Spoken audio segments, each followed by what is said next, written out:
We begin this evening in Lynchburg, where 13 people there are facing charges related to gang activity. The arrest came as part of an operation called Gang Green. And while it was a success, police say there's a bigger issue that needs to be addressed. WDBJ7's Layla Mitchell explains in tonight's top story.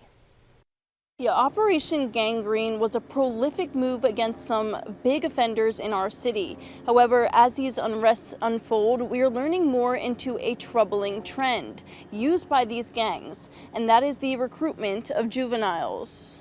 If you know anything about Gang Green, it's dangerous, it's potentially fatal, and it needs to be addressed. A play on words and a call for action is what police call Operation Gang Green, a major law enforcement effort targeting gang-affiliated offenders in Lynchburg. The operation brought together the Lynchburg Police Department, the U.S. Marshal Service, Virginia State Police, and the ATF. The result? Multiple arrests and charges against some of Lynchburg's gang members. There was a green light on these specific gang members for these gang charges, and we're going to address violent crime.